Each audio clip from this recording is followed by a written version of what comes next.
yeah, just another random man was shot. Who cares? Oh, he was beheaded. Are you kidding me? That must be painful thing. And they had a leader, and the leader dies in one particular scene. So now the stakes have increased because they wanted the leader's help. They wanted the leader to be alive, but now they are dead. Oh, the character is an extra prop. Let's just kill them.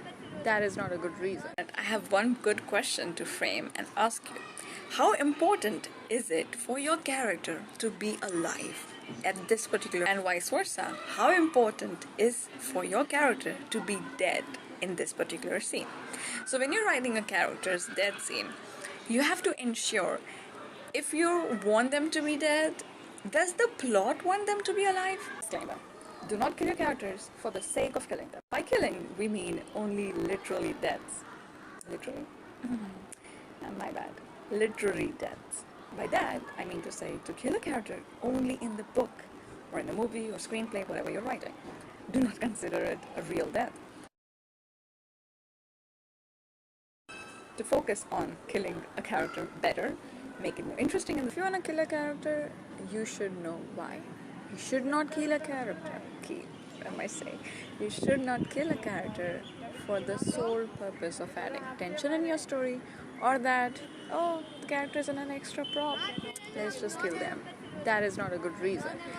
We will not connect with those characters. A character dying needs to have an impact in the story. The range of gloom means lowest to highest.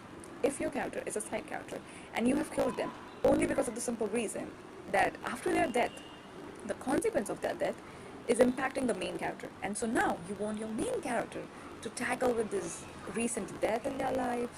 A family member has died, or a relative has died, or a best friend has died, and now you want your main character to grow out of it. So the actual character who died has no important relevance in the story. So the range of gloom is very low. But we have highest, like the main character dying, or any of the main characters dying, or we have any of the middle.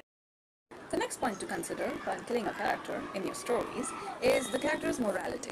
Is your character a good character? Well, good and bad is a very subjective topic, but when your character does have some good qualities, some redeeming qualities that will make us root for them and care for them, and they are doing kind and noble acts, then that character's death will make us sad. And that's a very simple thing, then why am I explaining it? But the same works for another character who is bad or evil character. So if you decide to kill your characters, a bad character, a villain character, or a side villain, a small sidekick of the villain to die midway in your story, that will actually make us happy, right? It should. If we hate the character, we will be happy.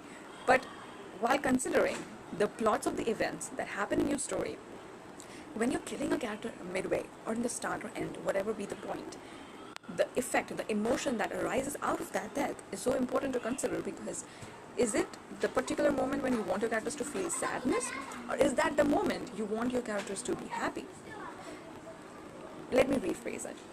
If any particular point you create a death scene, do you want your readers to be sad at that point, or you want your readers to be a happy moment in this particular scene of this particular chapter? Consider the emotion that arises out of the death and then choose to kill a character.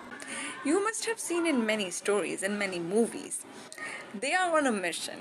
Okay, there's an adventure story, and the movie that comes to my mind is one of the Alien movie. I don't know, alien missions on going in another space or something, and they had a leader, and the leader dies in one particular scene.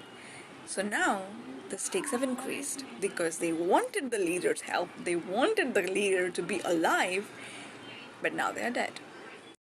This brings me to my next topic. Don't kill half of the characters in the same manner unless you're doing it for one good reason. See, for crime mystery novels, you must have noticed there's one villain, just one character, one murderer, and the whole story is about who did it, who killed the person. So now we have many people being killed in the same manner, because those same manner, the same pattern that is used, act as clues in this story. So now even the readers and the investigator, mostly because we have a detective in those stories, they will be picking up on these clues to join all the dots together to understand who is the killer. But if your story is not about that, if you have one villain and you have another story, like me, you have a fantasy story and you have a villain who is killing in the same manner or in a different manner, if you have every character dying by drowning or by incinerating or beheaded, anything, or by a bullet, we can have the simple murders as well, by a knife and everything, you must decide the same manner of death the same pattern will lose the impact. The death won't matter to us because, yeah, just another random man was shot. Who cares? Oh, he was beheaded. Are you kidding me? That must be painful. So, you understood when you kill a person with a shot is simple. But when you choose a different method, like a unique method that the whole story never saw before, we will understand the villain has some personal grudge with this character that just so tensed up murder was planned for him. Likewise, do you really want to consider killing half of your characters? What type of story are you writing? When killing a character, you must decide how many characters will you be killing. If you have a big cast, like an epic fantasy or a high fantasy, killing many characters, or you're writing a war story, killing many characters is obvious. You will be killing characters, and if you don't in a war, you will not be doing justice to war because you need to kill characters, and not just the bad guys, okay? You need to make sacrifices. Some good characters will have to die for the war to be realistic, and war is a very different one branch of killing characters because it is a specific scenario, and we have a lot to unpack there as well. If you like a special separate video on that topic, please comment down below. But for wars, as I mentioned, we have same method. If people are using swords, it will be same. But do we have one common villain? And the villain usually sits on a throne and has his people kill other people. But when we have normal wars, we must consider how many people are we killing and what does the impact of those deaths have on our story. Our story's theme is a fluffy romance, a rom-com, a comedy, a drama.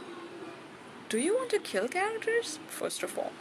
So very few stories will have deaths and elaborate that. By elaborate that, I mean having their death scene, having their consequences, having the actual live evidence of how the person was killed rather than just a simple mention.